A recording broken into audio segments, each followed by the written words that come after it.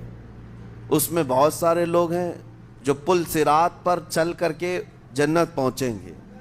اب جب کافی لوگ جنت کے دروازے پر پہنچیں گے، ایک جماعت ایسی ہوگی جو پورے راستے میں کہیں نظر نہیں آئی، جنت جانے کے راستے میں کہیں نظر نہیں آئی، لیکن جنت کے دروازے پر وہ پہلے سے موجود تھے، چلے تھے نہیں چلے تھے کسی نے دیکھا ہی نہیں۔ دوسرے جنتی ان سے پوچھتے ہیں اس جماعت سے کہ تم یہاں کیسے پہنچے اور یہ انعام کس بات کا ہے تمہارے لیے؟ تو وہ جنتی کہتے ہیں ہمیں روزے داروں کی جماعت میں رکھا گیا، ہمارے روزے اللہ کو پسند آئے، اور آج رب تبارک و تعالیٰ کا حکم ہوا کہ ساری دنیا سے چھپ کر تم میرے لیے روزہ رکھتے تھے، دنیا کو پتا نہیں تھا تم بھوکے ہو پیاسے ہو، اور اے بندو آج سارے لوگوں کی نظروں سے چھپا کر میں تمہیں جنت پہنچاؤں گا۔ وہ ایک جماعت ایسی ہے جو راستے بھر چلتی ہوئی نظر تو نہیں آئی لیکن جنت میں پہنچ گئی، وہ روزے داروں کی ہے۔ آج یہ تقوی حاصل کرنے کا سب سے بہترین راستہ، اور تقوی کیوں ضروری ہے؟ اب آپ کے روزے سے کچھ حاصل ہوا نہیں ہوا آپ کو دیکھنا بھی ہے، یہ نہیں کہ کیلنڈر کی طرح گنتے جاؤ، 1 ہو گیا 2 ہو گئے 3 ہو گئے، ہوتے جائیں گے، یہ دن تو چلتے رہتے ہیں، گنتے گنتے 20 بھی ہو جائیں گے، 25 بھی ہو جائیں گے، 30 بھی ہو جائیں گے۔ روزے گننے کا حکم نہیں، اپنے آپ کو سرچ کرو پھر تھوڑی سی ورزش کرنے کے بعد بندہ ویٹ تول کر کے دیکھتا ہے کم ہوا گھٹا کہ بڑا، ہر دن دیکھتا رہتا ہے۔ ہاں، ورزش کرنے کے بعد پھر ناپ کر کے دیکھتا ہے میرے جسم کا وزن کتنا گھٹا کتنا بڑا۔ ویٹ گین کرنے والے ویٹ لاس کرنے والے دونوں بھی برابر چیک کرتے رہتے ہیں۔ روزہ رکھنے کے بعد تمہیں خود کو بھی چیک کرنا چاہیے کہ میرے اندر اب تبدیلی آئی یا نہیں آئی۔ ایک روزہ رکھا اور پھر رات کو تراویح میں کھڑا ہوا، میرے اندر بدلاؤ کتنا ہے؟ کیا اب اللہ کی آیات قرآن کی سنتا ہوں، میرے آنکھوں سے آنسو آ جاتے ہیں؟ اگر آ گئے ہیں تو اس کا مطلب ہے کہ دل نرم ہو گیا، اس روزے نے اثر دکھانا شروع کیا، اور پھر ویسی کا ویسا ہے، تو اس کا مطلب ہے کہ آپ کے روزے سے آپ کو تقوی نہیں مل رہا ہے، آپ کو تقوی نہیں مل رہا۔ خوف خدا جب آتا ہے تو انسان کا دل موم ہو جاتا، نرم ہو جاتا ہے، اور اللہ کے عذابات سے، جہنم کے خوف سے، قبر کی سختیوں سے وہ رو پڑتا ہے، اس کی آنکھیں بہنے لگ جاتی ہیں، اور جب دل سخت ہوتا ہے پتھر کی طرح تو اسے نہ اللہ کی آیتیں رلاتی عزیز ناظرین، پیارے نہ دوستو، آخرت ابھی کا آپ لوگوں تصور نے اسے بہت ہی ہلاتا ہے۔ خوبصورت اور بہت ہی لاجواب بیان سنا، آپ لوگوں کا ایمان تازہ ہو گیا ہوگا۔ بے شک ایک ایک جملہ قرآن و حدیث کی روشنی میں تھا، بڑا شاندار خطاب آپ لوگ سماعت کر رہے تھے۔ عزیز ناظرین، گویا کہ تقریر کے اندر ہمیں اور آپ کو ایک سبق دیا جا رہا تھا کہ موت سے پہلے اپنی آخرت کی تیاری کریں اور اپنے پیارے حبیب علیہ الصلاۃ والتسلیم سے محبت اور سچی عقیدت رکھیں، اس لیے کہ مرنا بھی انہی کے نام پر ہے، جینا بھی انہی کے نام پر ہے۔ جس کو کہا کہ انہیں جانا انہیں مانا، نہ رکھا غیر سے کام، للہ الحمد میں دنیا سے مسلمان گیا۔ تو بہت اچھی تقریر آپ لوگوں نے سماعت کی۔ اگر چینل پر نئے ہیں تو ویڈیو کو لائک کریں اور چینل کو سبسکرائب کریں، کمنٹ کریں، شیئر کریں۔ السلام علیکم ورحمۃ اللہ وبرکاتہ۔